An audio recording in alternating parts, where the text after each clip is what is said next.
Piles হলে কি কি খাবার খাওয়া উচিত নয়?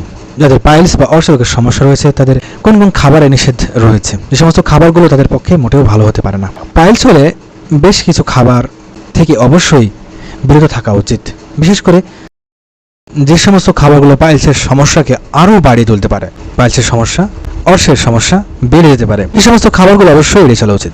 পাইলস বা অর্শ রোগীদের বা কোষ্ঠকাঠিন্য বা মল শক্ত হওয়া রোধ করতে যে সমস্ত খাবারগুলো, এই সমস্ত খাবারেই ফাইবার কম, আঁশের পরিমাণ কম, সে সমস্ত খাবারগুলো অবশ্যই এড়িয়ে চলতে হবে। অতিরিক্ত মশলা জাতীয় খাবার, ভাজা পোড়া, লাল মাংস এড়িয়ে চলতে হবে।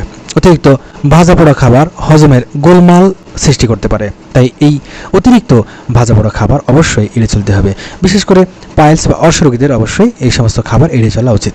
প্রকৃতিত কিছু খাবার রয়েছে, যে সমস্ত খাবারগুলোর ভিতরে রয়েছে আটা, কেক, ফাস্টফুড, চিপস, বার্গার, যাতে ফাইবারের পরিমাণ বা আঁশের পরিমাণ কম থাকে, এই সমস্ত খাবারগুলো অবশ্যই এড়িয়ে চলতে হবে। ক্যাফেইনযুক্ত খাবার অবশ্যই পাইলস বা অর্শ রোগীদের এড়িয়ে চলা উচিত। এই সমস্ত খাবারগুলো থেকে বিরত থাকা উচিত, কারণ এই সমস্ত খাবারগুলো পাইলস বা অর্শের সমস্যাকে আরও বাড়িয়ে তুলতে পারে।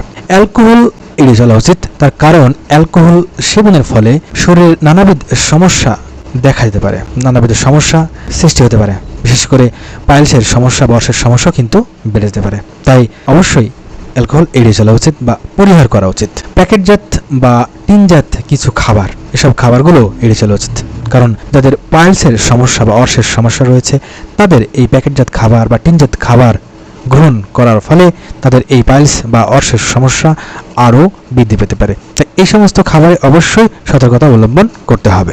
অনেক ধরনের দুগ্ধজাত দ্রব্য, এই সমস্ত খাবার এড়িয়ে চলতে হবে, বিশেষ করে যাদের এই পাইলসের সমস্যা রয়েছে বা অর্শের সমস্যা রয়েছে তাদের এই সমস্ত খাবারগুলো এড়িয়ে চলাই ভালো বা কম গ্রহণ করাই ভালো।